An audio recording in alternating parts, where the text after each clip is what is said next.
Super டேஸ்டியான mushroom biryani எப்படி செய்யலான்னு பார்க்கலாமாங்க. தேவையான அளவுக்கு மஷ்ரூமை க்ளீன் பண்ணி இந்த மாதிரி கட் பண்ணிக்கோங்க. அதுக்கப்புறம் தக்காளி, வெங்காயம் எனக்கு எவ்வளோ தேவையோ அதை நான் கட் பண்ணி வச்சுருக்கேன். இப்போ இந்த பிரியாணிக்கு தேவையான மசாலா ரெடி பண்ணிக்கலாம். ஒரு மிக்ஸி ஜாரில் தேவையான அளவுக்கு புதினா, மல்லி, காரத்துக்கு தேவையான பச்சை மிளகாயை ஒரு பேஸ்ட்டு ரெடி பண்ணிக்கலாம். இப்போ குக்கரை ஆன் பண்ணி தேவையான அளவுக்கு நெய், ஆயில் ஆட் பண்ணிக்கோங்க. நான் கோகனட் ஆயில் ஆட் பண்ணியிருக்கேன். ஸோ உங்களுக்கு என்ன தேவையோ நீங்கள் அதை ஆட் பண்ணிக்கோங்க. Next spices. ஸோ தேவையான அளவுக்கு ஹோல் ஸ்பைசஸ் எடுத்திருக்கேன். இப்போ எண்ணெய் சூடாயிடுச்சு, நம்ம ஸ்பைசஸ் ஆட் பண்ணிக்கலாம். ஸ்பைசஸ் கொஞ்சம் ஸ்மெல் வந்ததுக்கப்புறமா நம்ம கட் பண்ணி வச்சுருக்க ஆனியன் ஆட் பண்ணிக்கலாம்.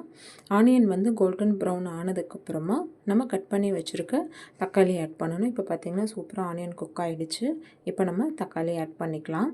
இப்போ தக்காளி வேகிறதுக்கு தேவையான சால்ட் ஆட் பண்ணிக்கலாம். ஏன்னா சீக்கிரம் மசிஞ்சு வந்துடும், அதுக்காக சால்ட் ஆட் பண்ணிக்கலாம். இப்போ தக்காளியும் நல்லா குக் ஆகிடுச்சுங்க. இப்போ இந்த ஸ்டேஜில் இஞ்சி பூண்டு பேஸ்ட் ஆட் பண்ணிக்கலாம். ஆக்சுவலி நீங்கள் பேஸ்ட்டை ரெடி பண்ணும்போது இஞ்சி பூண்டையும் சேர்த்து அரைச்சிக்கலாம். பட் என்கிட்ட ஆல்ரெடி இஞ்சி பூண்டு இருந்ததுனால நான் அந்த பேஸ்ட்டோடு ஆட் பண்ணலை. உங்களுக்கு எப்படி இருக்கும் நீங்கள் அந்த மாதிரி யூஸ் பண்ணிக்கோங்க. இப்போ நம்ம அரைச்சி வச்ச பேஸ்ட்டும் ஆட் பண்ணி நல்லா பச்சை வாசம் போகிற அளவுக்கு குக் பண்ணணும்.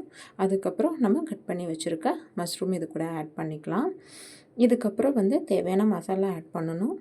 ரெட் சில்லி பவுடர், கொஞ்சமாக கொரியாண்டர் பவுடர், கரம் மசாலா, இது மூணையும் நம்ம ஆல்ரெடி வதக்கி வச்சுருக்க மஷ்ரூம் இதோடு ஆட் பண்ணிக்கலாம்.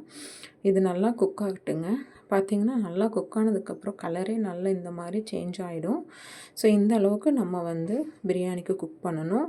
இதுக்கப்புறம் நான் 1/2 hour பாசுமதி ரைஸ் தேவையான அளவுக்கு தண்ணீர் ஊற்றி ஊற வச்சுருக்கேன். இப்போ அதையும் ஆட் பண்ணிக்கலாம். இந்த ஸ்டேஜில் நீங்கள் உப்பு பார்த்துக்கோங்க. ஏன்னா உப்பு பத்தலை அப்படின்னா உப்பை ஆட் பண்ணிக்கோங்க. தண்ணி எல்லாம் வற்றினதுக்கப்புறமா நம்ம தம் போட்டுக்கலாம். ஏன்னா தம் ஒரு 15 to 20 minutes இருக்கணும். இதே மாதிரி ஒரு நாள் நீங்கள் மஷ்ரூம் பிரியாணி செஞ்சு எப்படி இருக்குன்னு சொல்லுங்கள். இது வேறு லெவலில் டேஸ்ட் இருக்கும். இப்போ நம்ம தம் போட்டாச்சு. ஸோ மீன்வைல் நம்ம தயிர் பச்சடி பண்ணிக்கலாம். நான் தேவையான அளவுக்கு தயிரும் அது கூட உப்பு ஆட் பண்ணிவிட்டேன். ஆனியன், கொஞ்சமாக கேரட், துருவின கேரட், அதுக்கப்புறம் மல்லி, இது மூணையும் ஒன்றா ஆட் பண்ணி மிக்ஸ் பண்ணிக்கலாம். சூப்பரான தயிர் பச்சடியும் ரெடி ஆகிடுச்சு.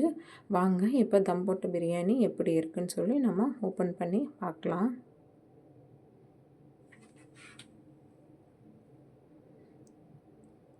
பார்க்கவே அவ்வளோ டெம்டிங்காக இருக்குங்க. இதே மாதிரி நீங்களும் செஞ்சு பார்த்துட்டு எப்படி இருக்குன்னு மறக்காமல் கமெண்ட்ஸ் பண்ணுங்கள். தேங்க்ஸ் ஃபார் வாட்சிங் திஸ்.